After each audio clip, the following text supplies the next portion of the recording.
Kasper Guldager Jensen is an innovator and developer at architectural firm 3XN and founder of the firm's innovation company GXN, which combines digital processes, ecological design, and new materials.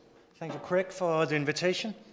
I'm Kasper from 3XN and GXN, and I'm super thrilled to be here today and a bit in awe over all the other speakers. I mean, I see myself as in the kind of practice end of research and architecture. We are a Copenhagen-based company, around 100 people, and we do a lot of projects. Beside that, we have parallel started up GXN, which is our innovation company, where we are a small group of 10 people working on how we can take in knowledge from other sciences, other industries, and apply that to architecture. So I think kind of also what I'm taking to the table today is very much kind of what is on kind of an edge that is ready for scaling and ready for getting applied. So first question is like, what if tomorrow's waste can become tomorrow's buildings? I mean, I've been talking about sustainable architecture for 10 years now, and it's in the past kind of few years that it's gotten some momentum because I've taken the whole kind of holistic approach on how environmental benefits really is a combination of having a social focus and an economical focus. So I think the talk today is very much going to be about economy. And that's something that you often tend to forget, talking about sustainability, but I think that's a way to approach things for the industry and for clients and developers, for politicians. And I think the biggest problem we have is that we are using more resources than we actually are in hands of in the near future. So my question is, I mean, can we be as cool in construction when we build? I mean, this is not my photo. I just like this image because it talks about how precise we are, and everything gets really like precisely carried out. But if you forward to how we deconstruct, how we demolish, I mean, this is really unprecise. And there's a huge value loss. And I think this kind of in this mix, combining this kind of really wasteful way of looking at building resources and combining that with computation. And what if computation can make our materials talk? How can we use the knowledge we have from sensor technology, from the virtual design construction, the whole digital platform that we are communicating on as people in the building industry? How can we vision our buildings to become a material Google? And how can we take what's happening in other industry and transfer this into building industry? I guess that's kind of my core focus today.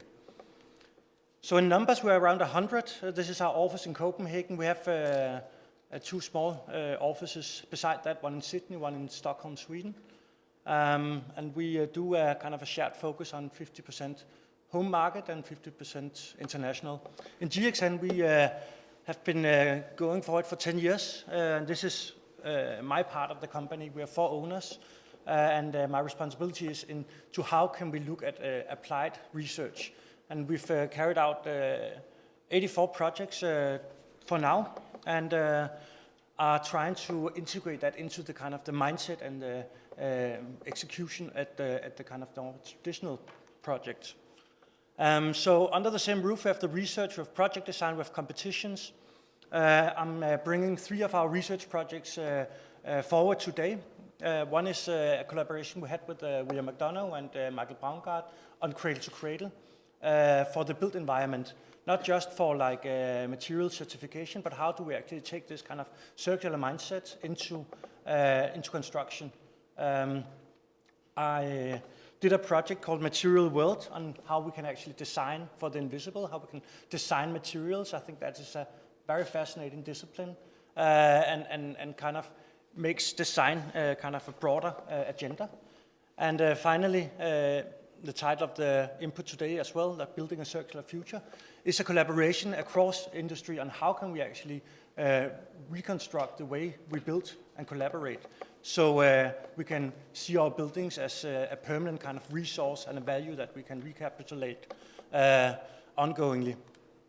So in a way, I mean, our office, I mean, just the 10 people in GXN, we have a mix of professions and of course architects and designers, engineers, parametric designers, one psychologist and one anthropologist. So it's actually kind of a mixed group of people, but it's more importantly like who we work with. So in all our projects we are like taking as a kind of interdisciplinary stand. So it's very much about inviting biologists and chemists and do this kind of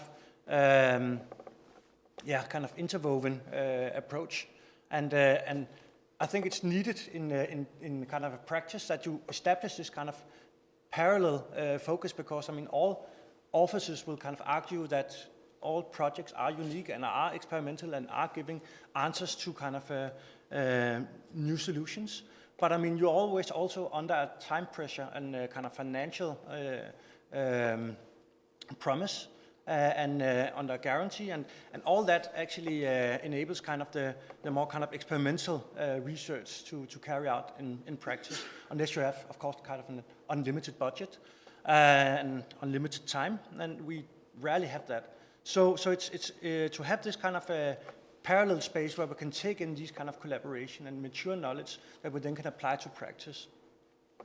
So I mean, the big question is, what if we by design can eliminate the concept of waste? Because kind of waste is, doesn't exist in nature. I mean, in nature we have ecosystems. I am kind of seeing building industry as a kind of a man-made ecosystem, ideally, how we can actually interact and use each other's potentials in new ways, so we can see materials as something that has a value in all stages of a building life. I mean, in Denmark, we are super proud to say that we recycle 87% of building waste. I mean, but that's more like a statement of percentage of weight, not value. It's because we kind of use a lot of our concrete as road fill, but it's really a very low value compared to that of a standard concrete element. And a good parallel observation is in Denmark we have this kind of recycling bottle system where you get some money every time you go and recycle a bottle. So instead of just like crushing a bottle down and using a lot of energy and effort to remelt it and make new bottles, we are having like a bottles recycling cycle is somewhere between 14 and 16 times. So I think that's kind of the economical incentive that you are doing this transaction, recycling elements in a high value, and this is more or less what we also want to see in construction. So the project I'm going to talk about as an example of how we are upcycling high-rises is Key in Australia. And I mean, of course, there's a very renowned Danish architectural example in the opera. We are so lucky to be giving a commission on doing the high-rise in the second row in the Bay Area.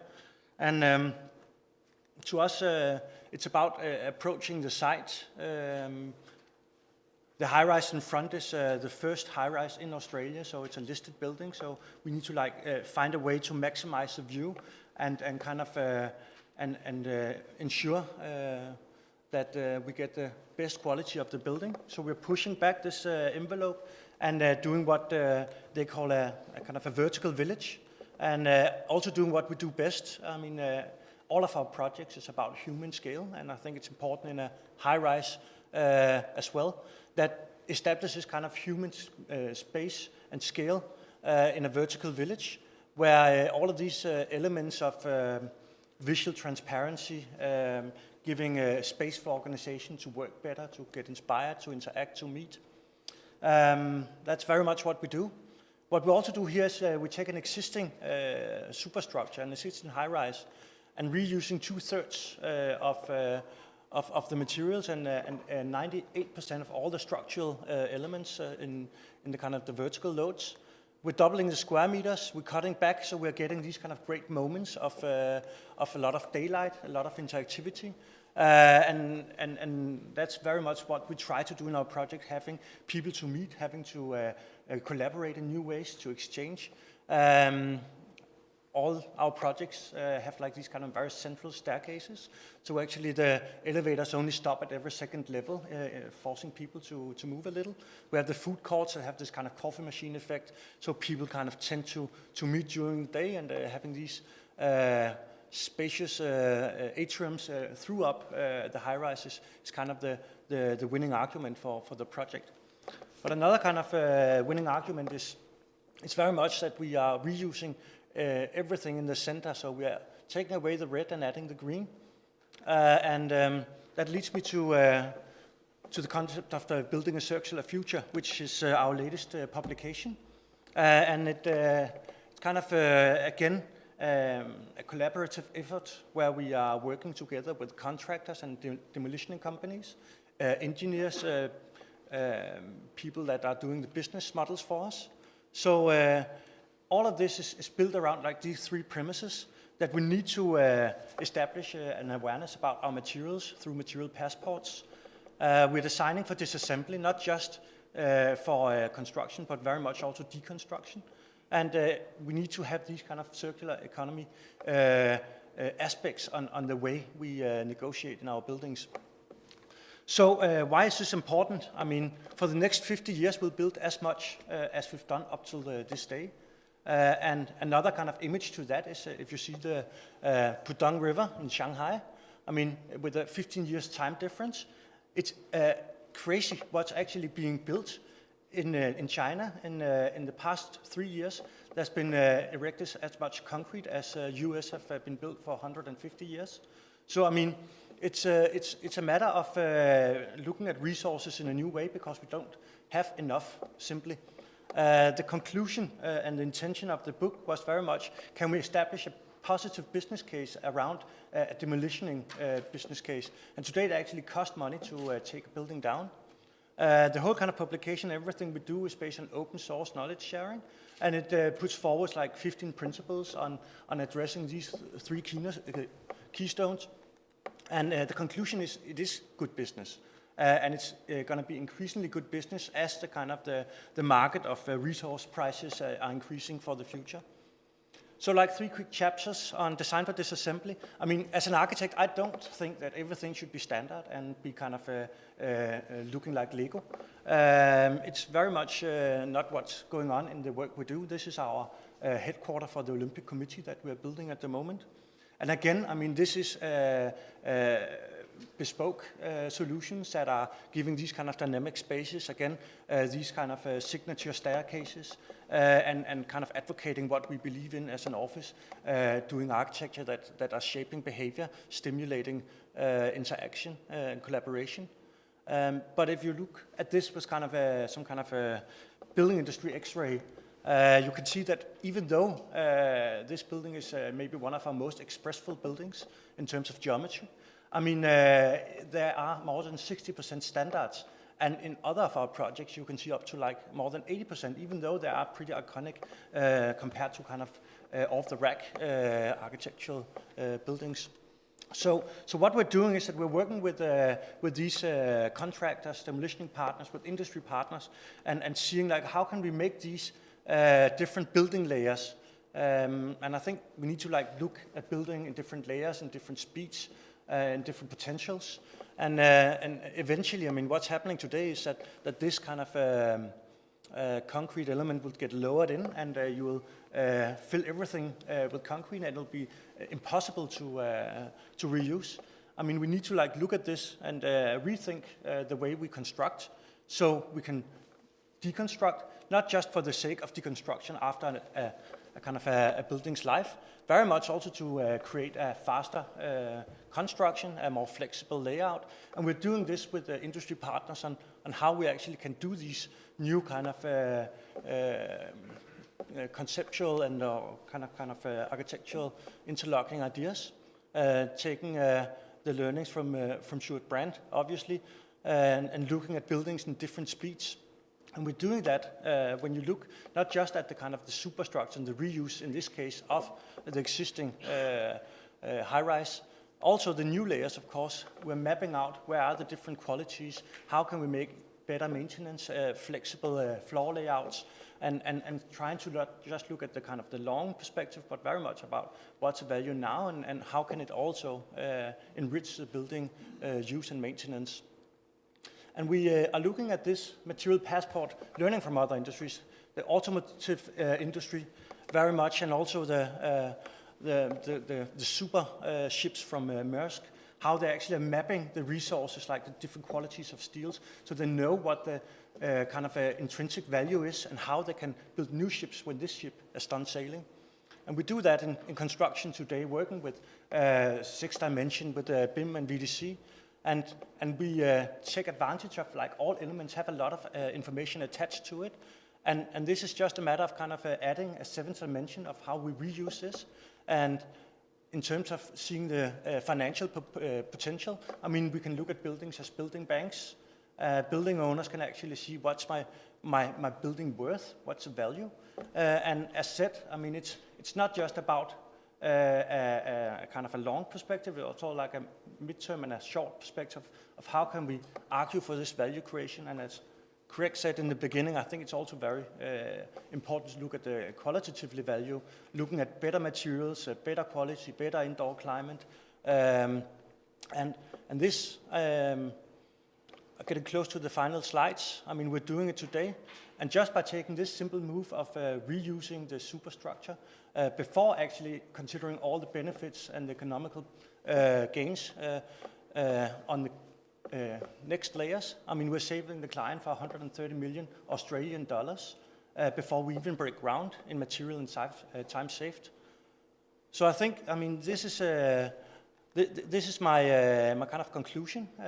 We need to think about sustainability with an economical approach, and I think we need to work in new ways in the industry, and we need to, like, redefine revenue and value creation. And everything we do, as said, is open source, and this publication is out on buildingacircularfuture.com, and please connect to me. I'm here to learn and discuss and meet people, so thank you very much.